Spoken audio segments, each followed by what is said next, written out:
Hi everyone, this is Jennifer. Kind of waiting to see if I get any joiners so that I know that my live video is working. As you can see, the title of this one is what to do when you get an oil where you don't want it. Yesterday I posted about an accident where I got some deep blue in my eye. I had put it all over my back and I had it all over my hands. I actually had the deep blue rub on me and I was rubbing my eyes and I totally forgot that it was there. Burn wasn't too bad because it's a deep blue rub, wasn't the oil.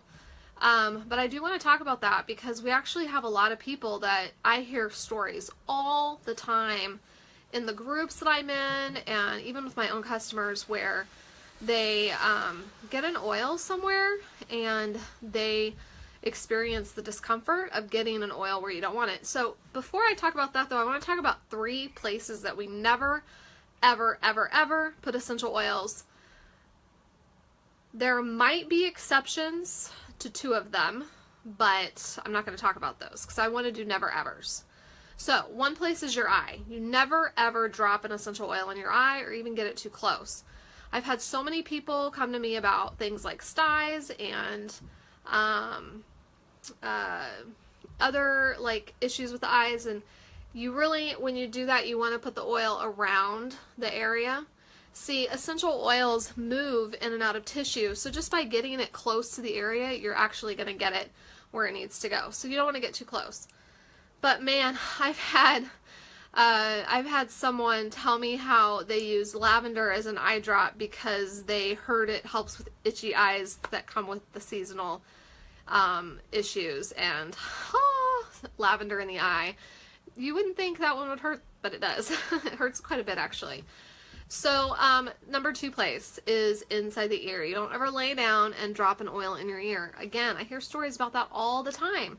You know, you have a major ear infection and someone will drop oregano into the ear. Well, maybe it was okay for them and they have a great testimony about how it healed it, or not healed it, but helped them get better faster.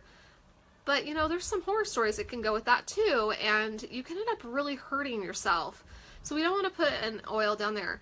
What you can do though is whatever oil you're using, just put a little bit on. Let me find one that would actually work. I need a Melaleuca, I think. Okay, so Melaleuca, because I know it's going to be nice and calming. So what I would do is kind of just do that. So there's a little bit on my finger, and then I would just kind of rub that right in there and then around the ear. So that's what you do. You don't drop it in the ear. Okay, number 3. This one really stumps people. When I teach classes, I ask them these questions and they never get the 3rd one. So the 3rd one is your sinus cavity.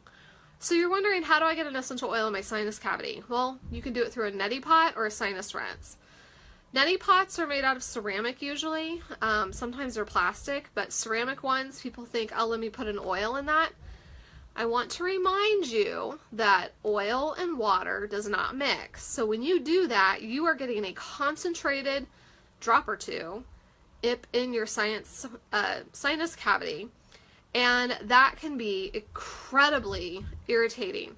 And the thing about this is, see, I can correct a mistake with the ear and the eye, but I cannot correct a mistake with the sinuses. And the reason why is because when we use an essential oil that gets in a place where we don't want it, what do we do to get it out? Well, in the thread that I started yesterday, I had almost everybody guessed right except for one person. And so an oil based, like a vegetable based oil, is what you would use to lessen the discomfort. I can't put that on my sinus cavity, but I can get it into my eye and my ear, and I can definitely dilute the oil with that. So let's talk about dilution and what to do if you do get an oil where you don't want it. So first of all, I want to just calm your fears. Everybody will do this over and over again. This is a common mistake. You can fix it. Don't sweat it, okay? Even with your little kids. Because I've been using essential oils for so long, and I have to tell you, we have had some accidents where, like for example, my son was still not good at reading, but good enough to at least read an oil label. and I told him he needed something for sleep, and I said, go grab some bergamot. Well, he grabbed oregano, and he had that sucker all over his forehead. He came to me and he was like, my forehead is itching so bad, and it was flaming red, and you can see where it's starting to drip down. He must have used too much, but that was a really good example. Mom fail, where I should have probably applied the essential oil. Now my kids do great. They apply their own oils, but we had an accident last night. My middle child likes a little peppermint on the bottoms of her feet when she goes to bed to keep her cool, because she gets really warm when she's trying to fall asleep. But she put the peppermint on first before she put her sleep oil on. And her sleep oil usually goes on the wrist. She rubs it together like this. So she had peppermint also right there. Well, she used a little too much, so she learned her lesson, and so we just kept adding a vegetable-based oil to her arms. This is really sensitive skin here, okay? So that's a really good example of how that can go, get really uncomfortable. So we just kept putting coconut oil on it until it started to go away. Now, in our mind, we typically think, well, let's go wash it off, okay? Let me explain to you why this is a huge, huge mistake. So I mentioned oil and water doesn't mix. Well, when we go and we wash an essential oil off, we're actually intensifying the effect of the essential oil. This is a very undesirable thing to be doing if the essential oil is uncomfortable. Now, there are times when that can be beneficial, like let's say you have lower back pain and you get your deep blue out and you put it all over your back, and then maybe you lay a wet compress on it, or maybe you get in a nice soaker tub with some Epsom salt. That would feel really good. I've soaked my feet before after putting oils on, like lavender, to really help relax and help with just getting everything relaxed. If I didn't want to get in the tub, soaking the feet is a great idea. So those are times that you would use water. But if you get an essential oil in your eye and you flush it with water, you're actually pushing that oil into your eye even more and making it stronger. And you can do some damage that way. I think that's when we hear stories about people actually hurting themselves with essential oils. It's things like that, improper usage, just a little bit of a lack of understanding. And you know, we all have to start somewhere. I used to think that you just wash it off too. But then I learned that actually isn't how it works. So, when you get an essential oil where you want it, no matter where that is, you use your coconut oil. Now, in a pinch, you can use any kind of vegetable-based oil. I've used olive oil.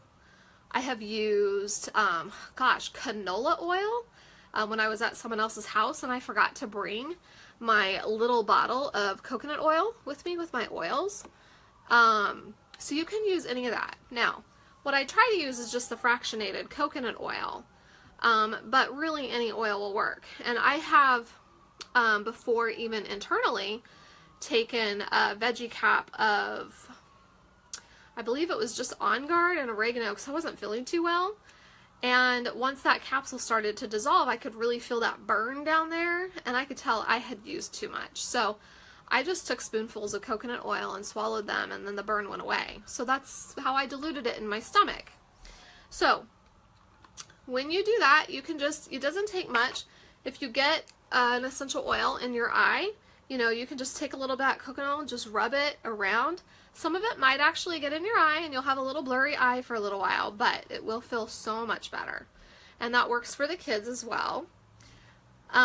You just keep applying that until the sensation that's uncomfortable goes away. The other thing is, if you don't have coconut oil and you do get an oil in a sensitive area, essential oils do evaporate because they are alcohol and lipid, so the sensation doesn't last for long. I think the longest I've ever had it is maybe 5 minutes when I have gotten an oil somewhere where I didn't want it like in my eye. But we do want to try and keep coconut oil with us at all times. If you travel with essential oils and you keep them in the car or you've got them in your diaper bag, just grab one of these eyedroppers and just put some coconut oil in there. I use the fractionated, so it's always a liquid. And then you just keep putting it on the area until the sensation goes away, and then you just wipe it off. The purpose of the coconut oil, and this works when you're using when you're just diluting oils, because you're just diluting the oil for usage, you're slowing down the absorption into the skin. And so when you get an oil where you don't want it, then all you're doing is making it so that oil slows down its absorption and gives you an opportunity to wipe it off. So water speeds that up, and then you won't have that opportunity. So just be mindful of that. I have heard so many stories of people using water and how it just hurts and hurts and hurts. Now, it will go away, but keep in mind, sometimes that's where we can get essential oil burns. I can tell you I've experienced that before, and you know, you got to dry the area off and use the coconut oil instead. So just do it that way instead. So hopefully this was helpful for you. I wanted to make sure I answered that question really thoroughly and give you the tools that you need. So just remember, when you have essential oils, you also need to have some sort of dilution oil nearby that you can use. I like fractionated coconut oil because it is a great partner with essential oils over other things, but if you don't have it, use what you have, okay? And teach your kids too. If an essential oil hurts, teach them to get a bottle of coconut oil, olive oil, vegetable oil, whatever oil they can find, okay? Because that's one thing my kids have learned. Ooh, Mom, I need some coconut oil, and then they are good to go. All right, if you have any questions, feel free to comment in the thread, and you are welcome to share this video with others. I'm sure it can help others learn as well, spread some awareness on how to dilute your oils properly when they're uncomfortable. Have a good night, everyone.